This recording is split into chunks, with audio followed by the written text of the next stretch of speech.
Today is Easter Sunday, and we're here to celebrate Easter. We've done it by running, and I'm sure we've eaten a few things already. We've sung as best we can with masks, and we've seen one another, so it's great to see you today. This is the phrase that we all say together, so we're going to try and say it this morning as best we can, and you at home, feel free, you can say it louder than we can. Christ is risen. Okay, hope you got a lot of enthusiasm at home. We had a wee bit of enthusiasm here. That's what we celebrate. That's what Christians all over the world say today to one another. Christ is risen. He's risen indeed. And for us as Christians, as Peter said, this is the heart of our faith. But the question today is this for me. If we can get this to work.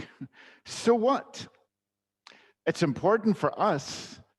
But so what for the rest of the world? I actually grew up in a church that didn't really celebrate Easter. We never had such a thing as an Easter service, ever. I know that sounds a bit shocking if you grew up in Church of Scotland or other kind of churches that celebrate Easter, but I never, ever did that.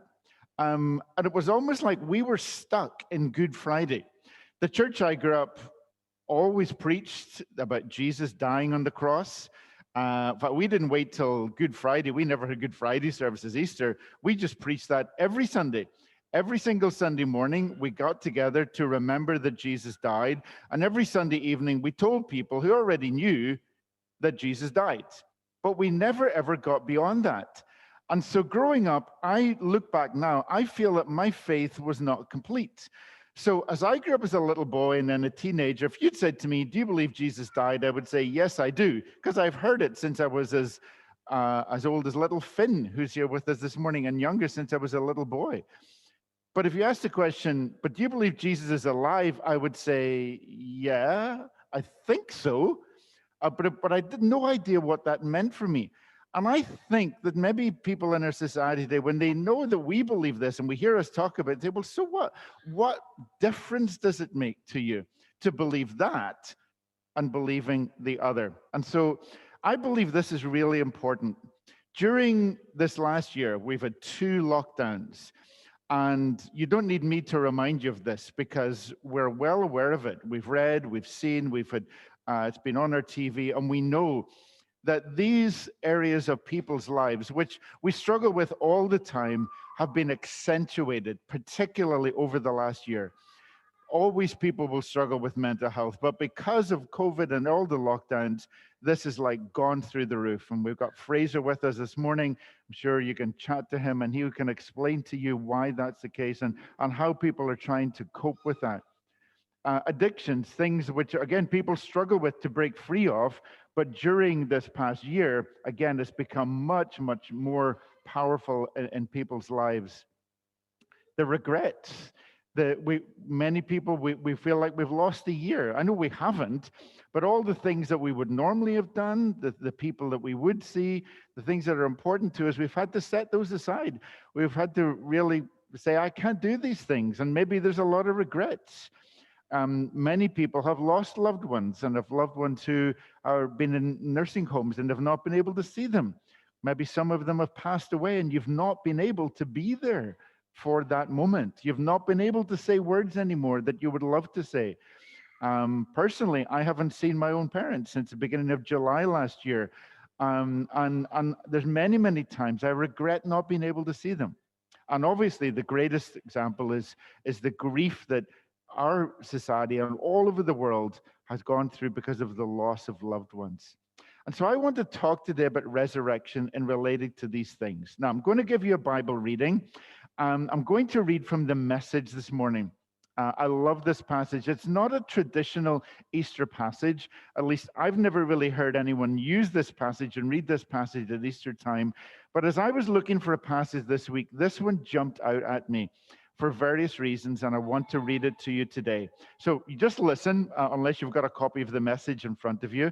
It's from Ephesians chapter 1, verse 18. Just listen to these powerful words that Eugene Peterson, the author of the Message, puts together. Every time I pray, I ask the Father of our Master, Jesus Christ, the God of glory, to make your eyes focused and clear so that you can see exactly what he is calling you to and grasp the immensity of the glorious way of life he has for his followers. Oh, the utter extravagance of his work in us who trust him. Endless energy, limitless power, boundless strength. All this power issues from Christ. God raised him from death and set him on a throne in highest heaven, in charge of running the universe. Everything from galaxies to governments. No name and no power exempt from his rule. And not just for the time being, but forever. He's in charge of it all. He has the final word on everything.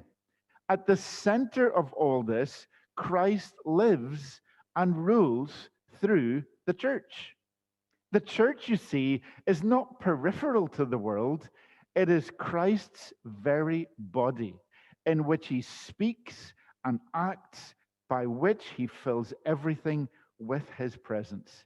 Now, I'm sorry, folks, but if that doesn't touch you and move you today, okay, maybe you're not alive. Okay, that is powerful, powerful words from Eugene Peterson. There's various words here, though, I want to highlight for you. Endless energy, limitless power, boundless strength, and especially the word power. Because, folks, the resurrection is all about power. It's a powerful event in history.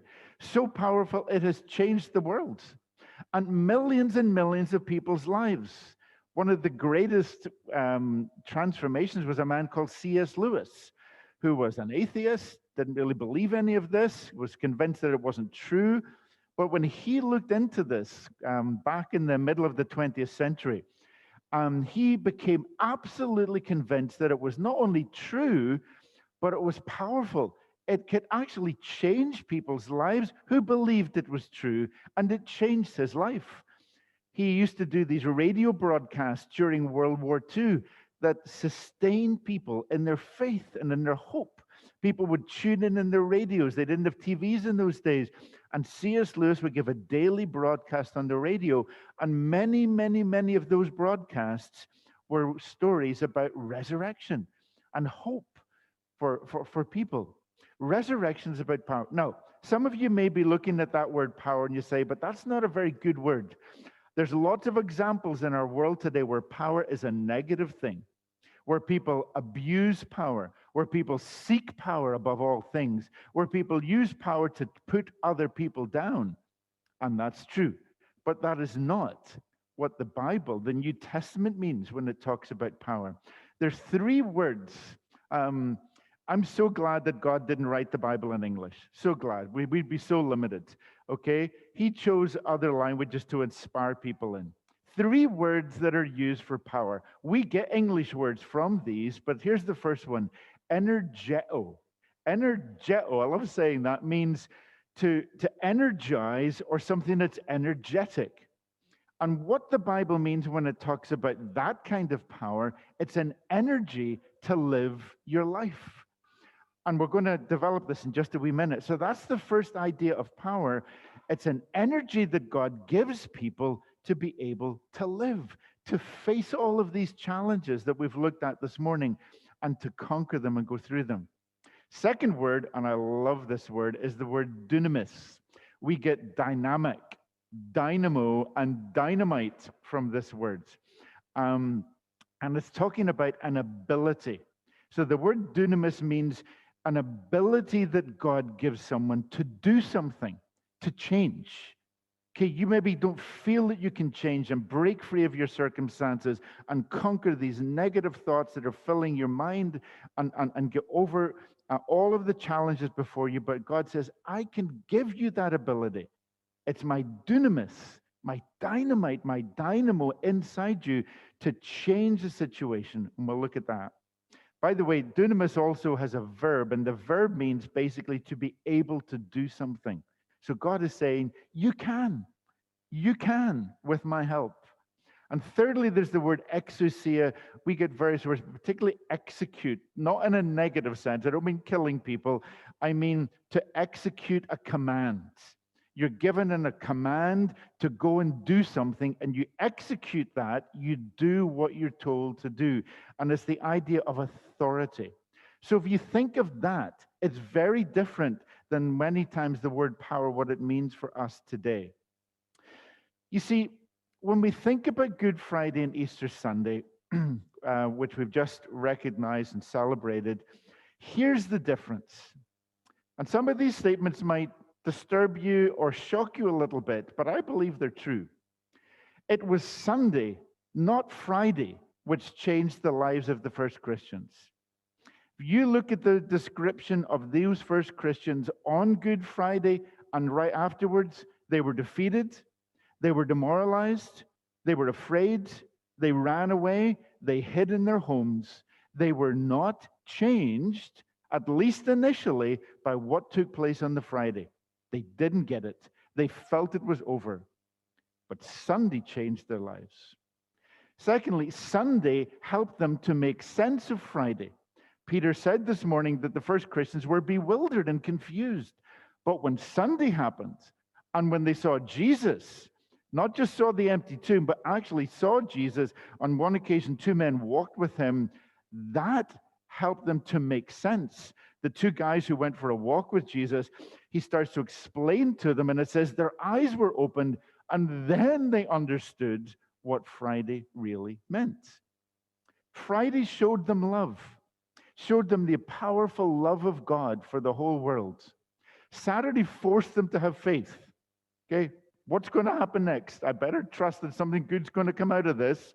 Sunday gave them hope. Sunday gave them hope. Friday taught them to forgive. Father, forgive them, for they don't know what they're doing, Jesus said. But Sunday equipped them to live. Friday silenced them, but Sunday made them shout. And boy, did they start to speak after Sunday. So let's think of these three ideas of this power, particularly for how it can change our lives today. You know, resurrection, Easter Sunday, is not just an event in history. It is the greatest event in history, that song by Tim Hughes, I think it is, says. But it's more than an event in history. Easter Sunday, resurrection of Jesus, is something to actually change your life day by day. And it can, but there's a key that we'll come to this morning. First of all, this is a picture of baptism. And baptism is a way of reminding us and showing us that God wants to give us life. He wants to take our old way of life, our old way of thinking, and say, put that under the water, put that away. I want to give you a new life, a new energy for living. Don't rely on your own energy. Don't just rely on your own strength. It's not enough. You don't have what it takes in yourself to overcome these challenges. You don't. And if you try to do it by yourself, you're not going to make it. You need to reach out for help and reach out for an energy that's greater than the energy you have. Paul says in one of his letters, I no longer live, but Christ lives in me. And Christ totally changed Paul's life. He had an energy before he became a Christian, but an energy to do the wrong things, to go the wrong direction. And this energy was replaced by a new energy to live. Peter, one of the guys who went to the tomb that morning, the guy who ran straight in, he says in one of his letters, his divine power gives us everything we need to live. And so as Christians, when you become a Christian, when you understand what Easter is all about, and it doesn't just impact you in how you think, but in how you live, you find this power, this new power and energy to live your life in a different way. So that's what the resurrection can do for us. Secondly, this word dunamis. Oh, I love this word. I really do. I'm going to give you a wee bit of an insight into what it really means this morning. There's all kinds of things we would love to change. personally in our lives. We'd love to change things in our circumstances, in our society, and certainly in the world. We would love to see change. We'd love to see things go differently. We'd love to see fewer people struggle with mental health and find a way to overcome that and conquer that and become healthy and more whole in their lives. We'd love for fewer people to suffer in our world. We'd love for COVID to become extinct and for this vaccine to work and more people to have access to it. We'd love for people to be free from the things that chain them. Paul says again, I want to know Christ in the power of his resurrection. I want to know Christ in the power of his resurrection. And this word dunamis, as I said, is this idea of a power to change something, to change a circumstance. And when Christ comes into someone's life, he can give the person that power. He can overcome those addictive habits and behaviors, those negative thoughts, that sense of loss and hope. He can give the power, the ability to overcome those and to change. Another passage, again by Paul, says, if we have been united with him in his death, we will certainly also be united with him in his resurrection. And what Paul is trying to say there is, it's not just that I believe it happened or it can change, but there's something goes on where we actually become joined, united with Jesus in some mystical way, so that the power that's in him now comes into me. He shares what he has with me. And there's this joining, this unity, this connection that takes place that is really hard to put into words until you experience it. Jesus said on another occasion that I'm the vine, you are the branches. Apart from me, you can't do anything. Stay connected to me, he said, like a vine, like a branch in a vine. If you stay connected, my life, what's in me, will actually come into you. You'll be able to change. Do you know what the other word that dunamis is translated of in the Bible? Miracle. When the New Testament uses the word miracle and miracles, it's dunamis, same word. Now think of that for a moment. What's a miracle?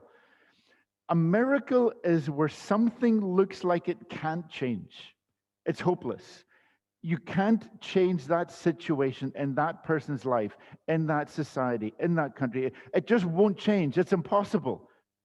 But a miracle enables something to change. And that's why over and over and over again, when Jesus came, there were situations of people with physical ailments, a blind man by a road, a man in a tomb who was dead, a person who had leprosy that was apparently incurable, someone who couldn't walk, someone who was controlled by evil powers in their life and were in bondage to these powers. Over and over and over again, impossible situations changed through dunamis. And when Jesus performed miracles, he showed it is possible. On another occasion, he said, what is impossible for humans is possible for God. And if there is no God, miracles don't happen. But if there is a God, miracles can happen. They can happen in people's lives. Now, many times, they don't always change the way we want them to and expect them to. Maybe we want instant healing. We want things to change in a way we do. And change takes place, but it's not quite what we were expecting. You see, we can't control these. We can't say to God, okay, God, do a miracle and do it this way. God will do a miracle, but he'll do it his way in his timing. The word dunamis, as I said, we get this word dynamo. And I remember when I got my first bike, I remember going with my dad to look at different bikes, and we saw this one bike, and it had this strange kind of attachment to it. And I said, Dad, what is that? He said, Don, that's called a dynamo. I said, what does it do? He says it basically creates power. so that the lights work on the bike. There's a little switch. When you pedal your bike, that generates this power. Now, I have to be very careful this morning because I have Andrew Allen and Dave McNaught in this service who are extremely intelligent engineers. So I may say something that's not quite right, okay? But the other good thing about it is they're both Christians, so they're nice guys and they forgive people when they make mistakes. So I'm going to go for it this morning anyway. But if I say something a little bit off kilter here about dynamos, they'll correct me afterwards. It generates power and a kind of power for these lights to work. Do you know who invented the word dynamo? Who came up with it? I bet you don't. It was a scientist called Michael Faraday. Michael Faraday was an English scientist who lived in the 19th century, and he is credited with being one of the main men who pioneered electromagnetism, which basically enabled us to have electricity. Okay, many think he's the father of electricity.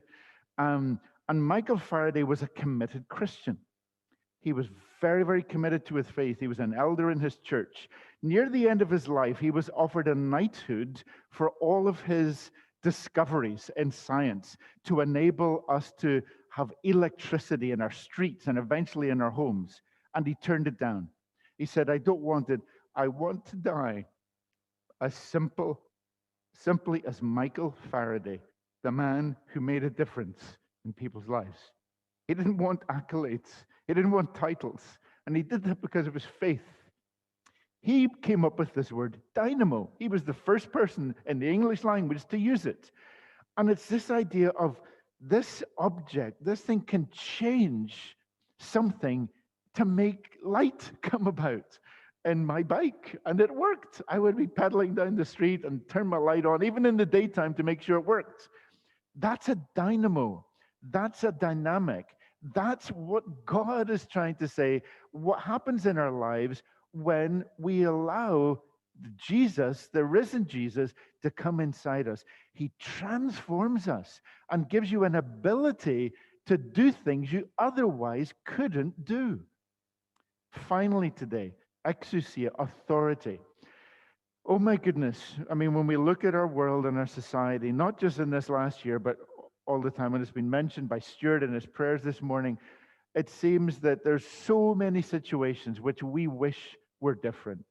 Sometimes it's forces of darkness and evil, terrorism, corruption, racism, bigotry, hate, all of these.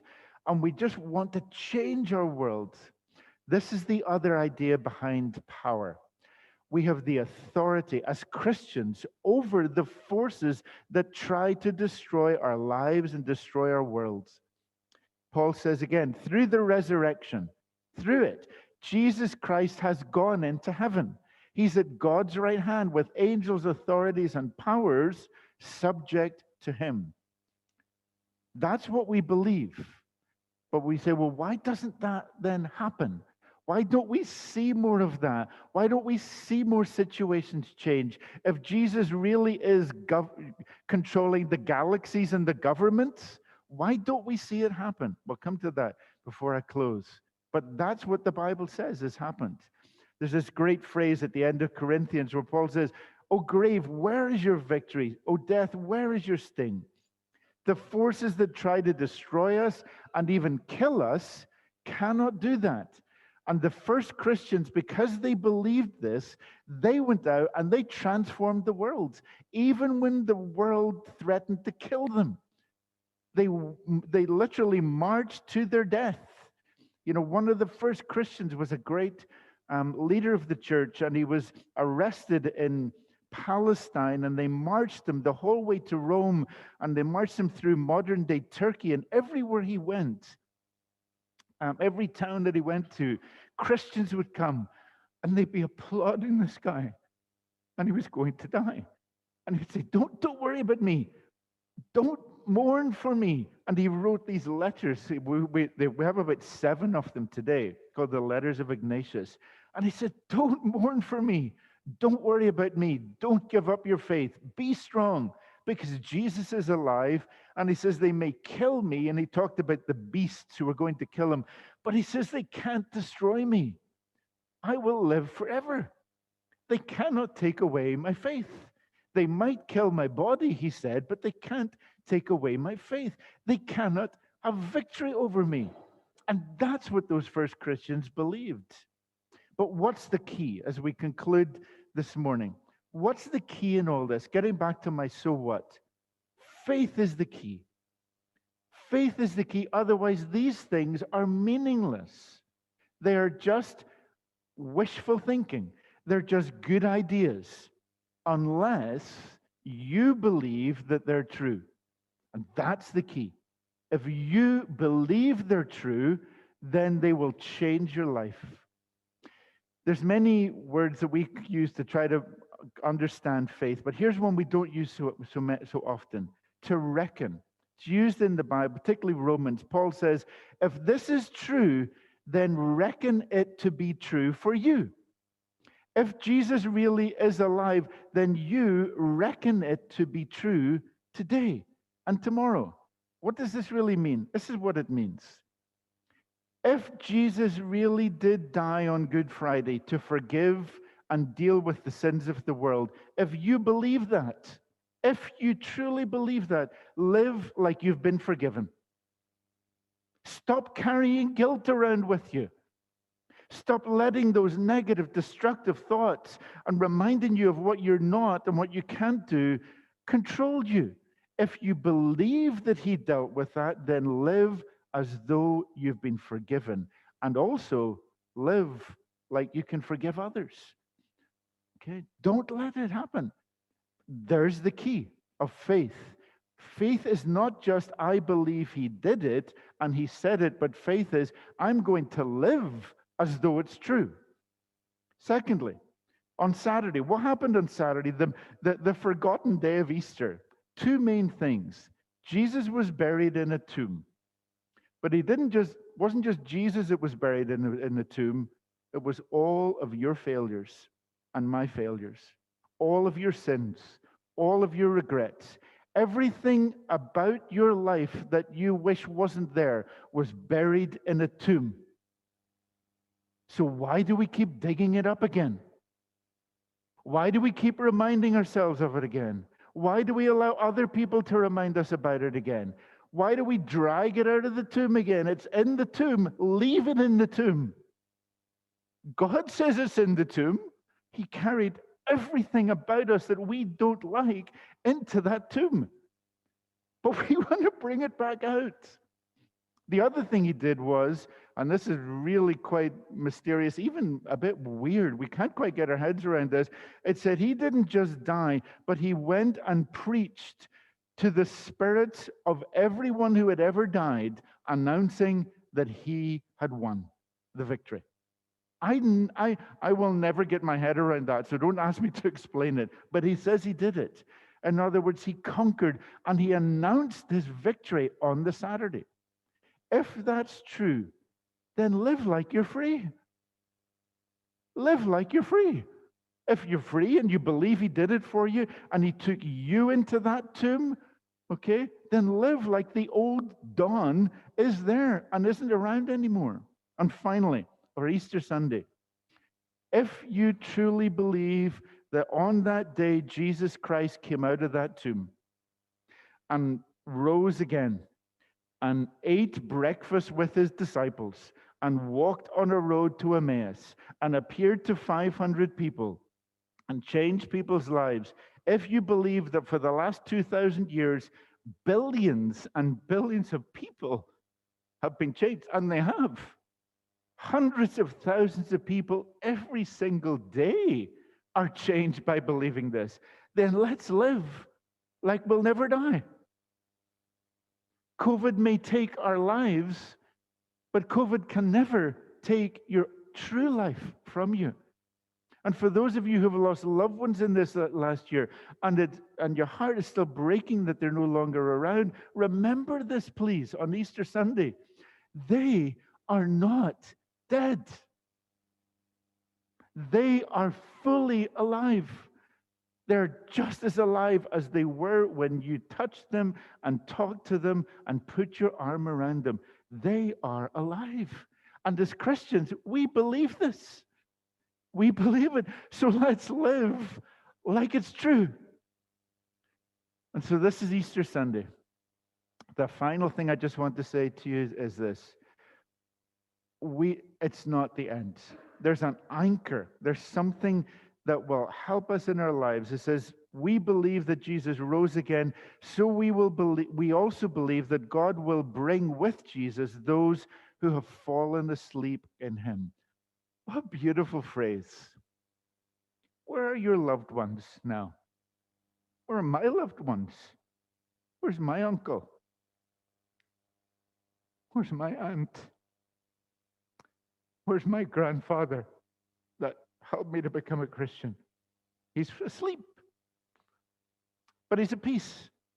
One day, and again, don't ask me to explain this, but we believe this. One day, all of those people, and including us, we will be raised again. That's resurrection, okay, at the end of time.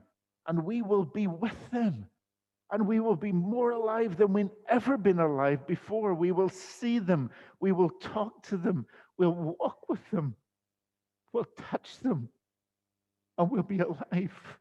That's what's going to happen. Though outwardly we may feel like we're wasting away because of the resurrection, inwardly we are being renewed day by day by day. And folks, if we believe that, if you truly believe that, then let's go out this week and live like you're forgiven, live like you're free, and live like you're truly alive. And nothing can ever take that from you. So, Father, thank you for Easter Sunday. Thank you for the day that Jesus rose again. Thank you for these amazing truths that we do believe. We do believe them, but Lord, help us not just to believe them in our head, but help us to reckon these things to be true every day with every challenge that we are faced with in our lives. And when we encounter people who are hopeless and people who need that help, need a sense of hope, need a sense of something to believe in, help us not to be embarrassed to share what we believe with them. Just like those first Christians weren't afraid or embarrassed. They just talked about Jesus like he was standing right beside them. They talked about Jesus as though he was alive physically because they believed he was alive. Help us, Jesus, just to be natural, to be real, and to share the hope of Easter with anyone that we come in contact with. And all who are listening today, we want you to know that you can experience this. You can experience this power in your life today. If you just trust, you just believe, you just open yourself up to it. In Jesus' name, amen.